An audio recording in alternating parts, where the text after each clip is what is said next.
दहाइयों का तजुर्बा रखने वाले सीनियर सफारतकार जो अक़वाम मुत्तहिदा में कर से तक पाकिस्तान के मुस्तकिल मंदूब भी रहे हैं, इंतहाई सीनियर तज्ज़ियाकार भी हैं। मुनीर अकरम साहब हमें ज्वाइन किए हुए हैं, उन्हें वेलकम करते हैं, उनसे बात करते हैं। बहुत शुक्रिया सर, आपने वक्त निकाला।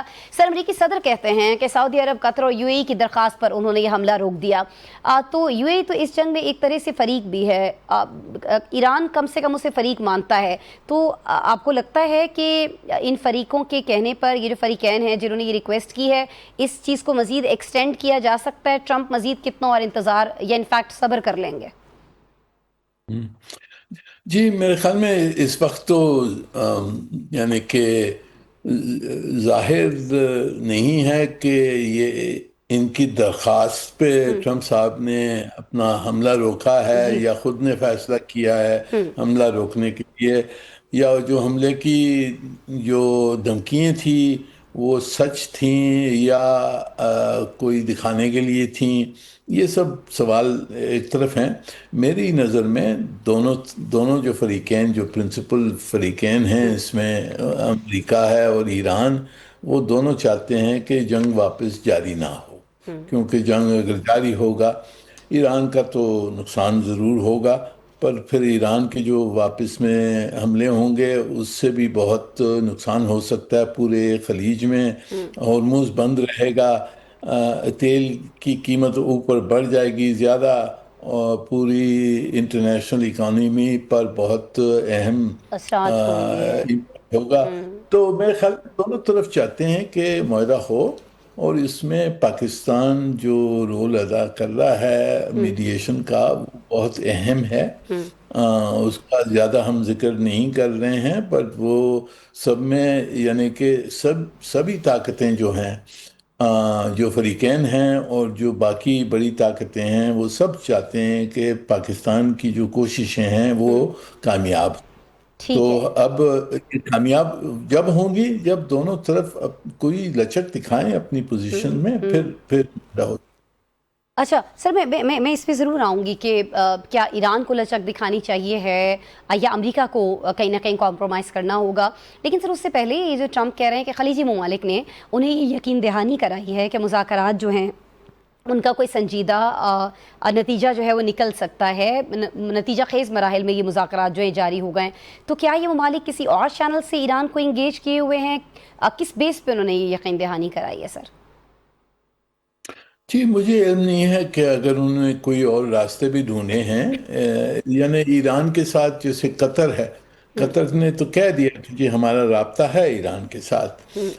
इसी तरह से सऊदी अरब के जो वजीर खारजा हैं उनके भी दो तीन टेलीफोन कॉल हुए हैं ईरानी अरागची साहब से। जी जी। तो इस किस्म के रास्ते तो हैं, पर जो सबसे अहम रास्ता है जिसके तहत ये मुआहदा निगोशिएट हो रहा है वो पाकिस्तान के ज़रिए हो रहा है। और हमारे वजीर इंटीरियम जो हमारे गए हैं मोहसिन वहाँ नकवी साहब। इसी मसले के लिए गए थे। और हमारी कोशिशें जारी जारी हैं, और जब तक कि ये कोशिशें जारी हैं मेरे ख्याल में दोनों तरफ को ये ख्वाहिश दोनों तरफ की है कि कोई मुआहदा निकल आए, पर इसमें यानी कि फ्लेक्सिबिलिटी दोनों को दिखानी होगी।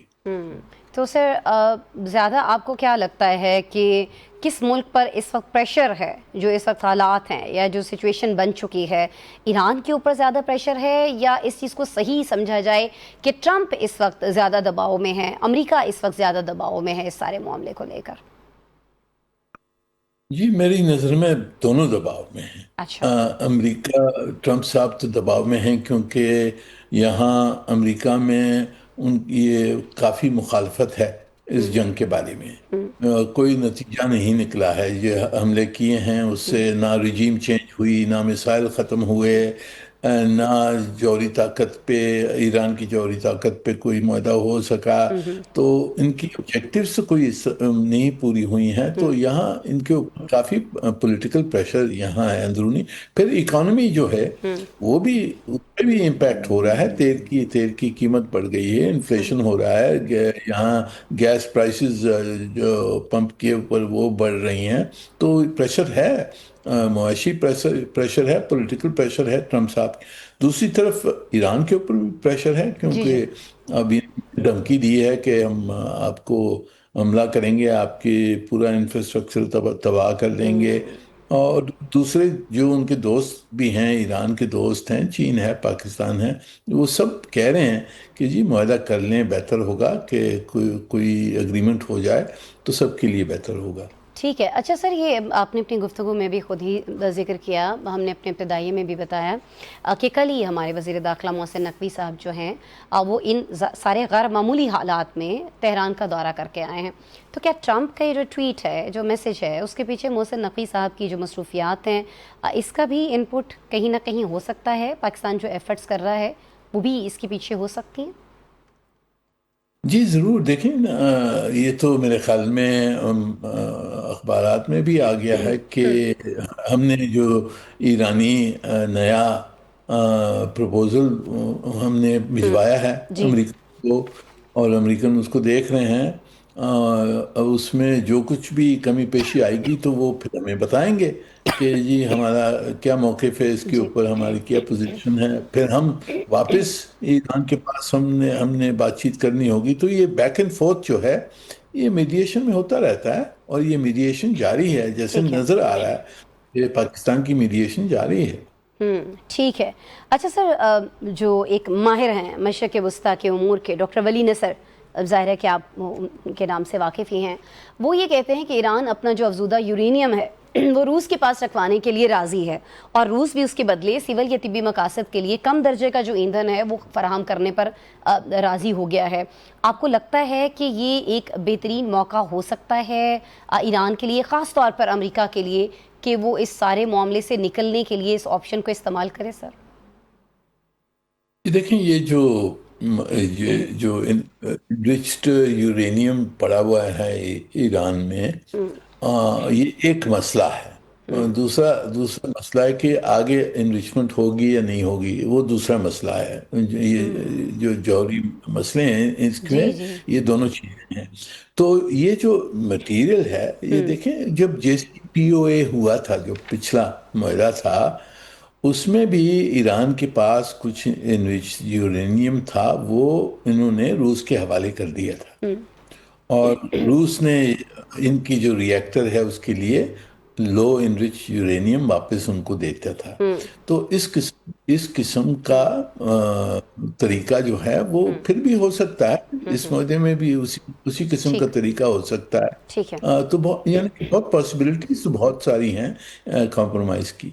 अच्छा, लेकिन सर अभी हम जो देख रहे हैं और जिस पे हम बात भी कर रहे हैं कि सारे मामले में ईरान का जो एटमी प्रोग्राम है वो अब पहले नंबर की तरजीह बन गया है वापस, या फिर ऐसा दिखाया जा रहा है? ऐसा है नहीं, क्योंकि आबनाए हरमज़ जो है पहले उस पर बहुत ज़्यादा बात हो रही थी, पूरी दुनिया की नज़रें तब भी उस पर थी, अब भी उस पर हैं, लेकिन अब ये मामला पीछे जाता हुआ क्यों दिखाई दे रहा है सर?